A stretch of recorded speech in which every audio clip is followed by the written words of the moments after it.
Hello. In this short video, we are going to explore some of the fundamental terminologies within equality, diversity and inclusions. This includes what is equality, what is diversity, what is inclusion and intersectionality.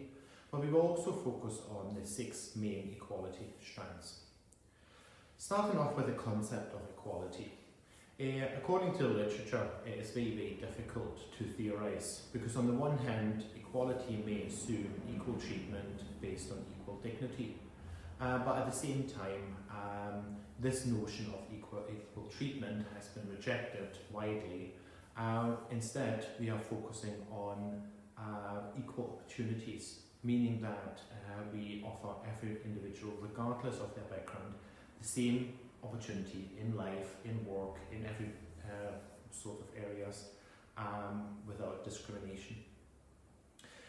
It's also very difficult to define equality and equal treatment in context of organizations and in context of how we deal with that in an organizational context. So for example, are we supposed to treat everyone the same?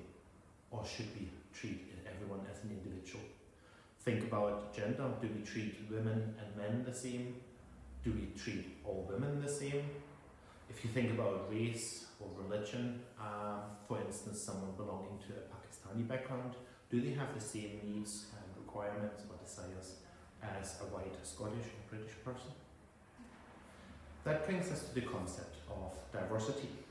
Diversity in itself is a term that describes a mixture of different people with different backgrounds, whether it's sex, age, race, whatever that may be. Looking at Thomas's definition, he also mentions the term tension, which is quite interesting to factor in as we need to think about this from an organizational perspective and how to manage diversity in such organizations. Looking at the first definition, there's also a distinction between visible and non-visible diversity. So for instance, again, if you think about ethnicity, people of a white background, regardless of whether they're British or non-British, may face different experiences as opposed to someone who's a visible ethnic minority. That takes us to our equality strands. Starting off with the personal ones, which is age, gender, etc. But we also have the locational ones, which is geography, so where the person comes from, physical space, what country, what area of the part of the world. Language is about linguistic identity, and it's also quite important to factor this in when we talk about EDI, because someone whose first language is not English coming to the UK, maybe having to do things with the local authority. So how can we factor this in? Another element within the locational concept is culture, which, as you know, is shared and learned and developed beliefs and values. Again, this is obviously part of the individual's background. And these are the kind of key areas. We will explore these further when we talk about our 6 main equality strands. Coming to inclusion. Inclusion, according to the CFPD, is defined as where people's differences are valued and used to enable everyone to thrive at work. In other words, people feel valued, they feel appreciated, allowing them to make a positive contribution, but also being treated fairly. It's about enabling individuals to work towards their full potential, regardless of their background, of their equality strand. None of these things should hold anyone back. So it's about developing practices and policies that create inclusive organizations and enabling everyone to thrive. It's also important to understand that we do look at skills, we do look at talent, we do look at people's backgrounds. Everyone should feel safe, supported within their work environment, That also means that we need to think about what we can do as an organisation to eliminate discrimination, harassment, etc. in the workplace. Diversity, on the other hand, is focusing, as we said, more on the idea of a pluralist mixture, and is very often associated with economic implications, i.e. the business case. The fourth key element here is intersectionality.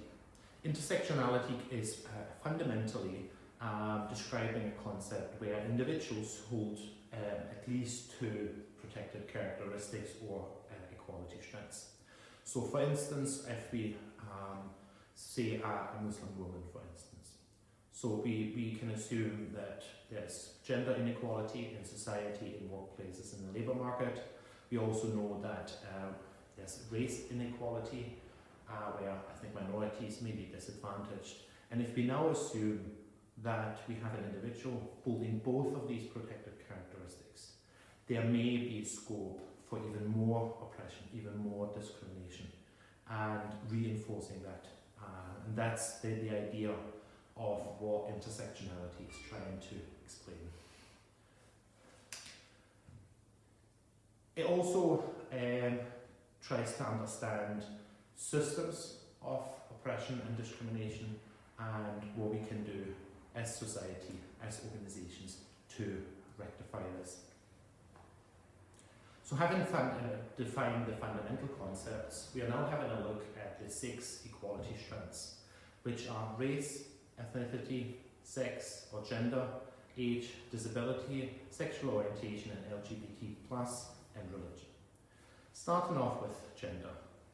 Conventionally speaking, and biological speaking, gender is split into 2 different roles, i.e. male and female.